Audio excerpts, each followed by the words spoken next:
जय श्री कृष्णा। राधे राधे। आइए सुनते हैं परिवर्तनी एकादशी या जल झूलनी एकादशी व्रत कथा, पूजन विधि। पद्मा एकादशी या परिवर्तनी एकादशी भाद्रपद मास की शुक्ल पक्ष की एकादशी को कहा जाता है। यह लक्ष्मी का परम आह्लादकारी व्रत है। इस दिन आषाढ़ मास से शीश सैया पर निद्रामग्न भगवान विष्णु शयन करते हुए करवट बदलते हैं। इस एकादशी को वर्तमान एकादशी भी कहते हैं। इस एकादशी को भगवान के वामन अवतार का व्रत व पूजन किया जाता है। इस व्रत को करने से सभी प्रकार के अभीष्ट सिद्ध होते हैं। भगवान विष्णु के बौने रूप वामन अवतार की यह पूजा वाजपेयी यज्ञ के समान फल देने वाली, समस्त पापों को नष्ट करने वाली है। इस दिन लक्ष्मी का पूजन करना श्रेष्ठ है, क्योंकि देवताओं ने अपना राज्य को पुनः पाने के लिए महालक्ष्मी का ही पूजन किया था।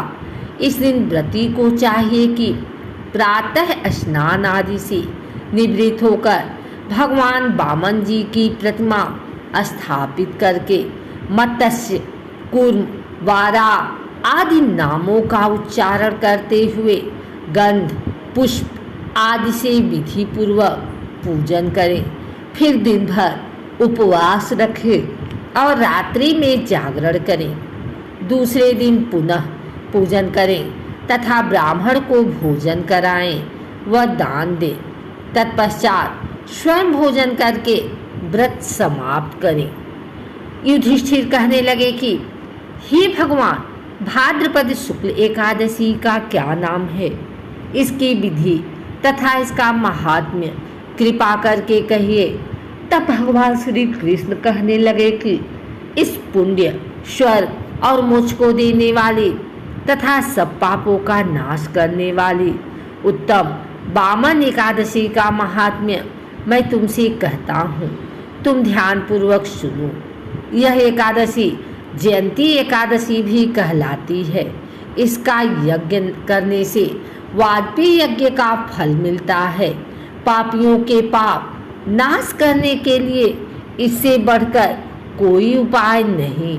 जो मनुष्य इस एकादशी के दिन मेरी वामन रूप की पूजा करता है, मनुष्य इस व्रत को मोक्ष प्राप्त कर लेता है। अतः मोक्ष की इच्छा करने वाले मनुष्य इस व्रत को अवश्य करे। जो कमल नयन भगवान का कमल से पूजन करते हैं, वे अवश्य भगवान के समीप हो जाते हैं। जिसने भाद्रपद शुक्ल एकादशी को व्रत और पूजन किया, उसने ब्रह्मा, विष्णु सहित तीनों लोकों का पूजन किया। अतः हरिवासर अर्थात एकादशी का व्रत अवश्य करना चाहिए। इस दिन भगवान करवट लेते हैं, इसलिए इसको परिवर्तनी एकादशी भी कहते हैं। भगवान के वचन सुनकर युधिष्ठिर बोले कि भगवान, मुझे अति संदेह हो रहा है कि आप किस प्रकार सोते और करवट लेते हैं तथा किस तरह राजा बलि को बाधा और वामन रूप रखकर क्या क्या लीलाएं की। चातुर्मास के व्रत की क्या विधि है तथा आपके शयन करने पर मनुष्य का कर्तव्य है, जो आप मुझसे विस्तार पूर्वक बताइए। श्री कृष्ण कहने लगे कि हे राजन, अब आप सब पापों को नष्ट करने वाली कथा का श्रवण करें। त्रेता युग में बलि नामक एक दैत्य था। वह मेरा परम भक्त था। विविध प्रकार के वेद सूक्तों से मेरा पूजन किया करता था और नित्य ही ब्राह्मणों को पूजन तथा यज्ञ के आयोजन करता था। लेकिन इंद्र से द्वेष के कारण उसने इंद्रलोक तथा सभी देवताओं को जीत लिया। इस कारण सभी देवता एकत्र होकर सोच विचार कर भगवान के पास गए। बृहस्पति सहित इंद्रादि देवता प्रभु के निकट जाकर और नतमस्तक होकर वेद मंत्रों द्वारा भगवान का पूजन और स्तुति करने लगे। अतः मैंने वामन रूप धारण करके 5वां अवतार लिया और फिर अत्यंत तेजस्वी रूप से राजा बलि को जीत लिया। इतनी वार्ता सुनकर राजा युधिष्ठिर बोले कि हे जनार्दन, आपने वामन रूप धारण करके उस महाबली दैत्य को किस प्रकार जीता?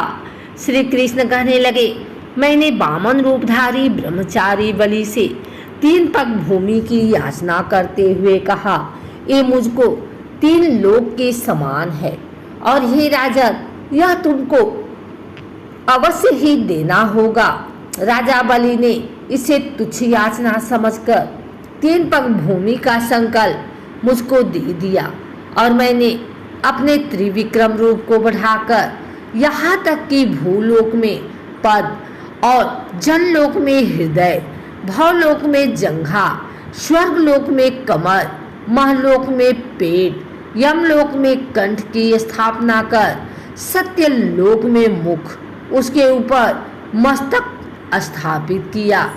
सूर्य, चंद्रमा आदि सब ग्रह, गण, योग, नक्षत्र, इंद्र आदि देवता और शेष आदि सब नागगणों के विविध प्रकार से वेद सूक्त से प्रार्थना की।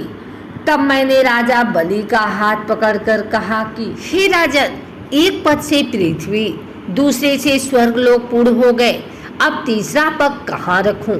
तब बलि ने अपना सिर झुका लिया और मैंने अपना पैर उसके मस्तक पर रख दिया, जिससे मेरा वह भक्त पाताल को चला गया। फिर उसकी विनती और नम्रता को देखकर मैंने कहा कि हे बलि, मैं सदैव तुम्हारे निकट ही रहूंगा।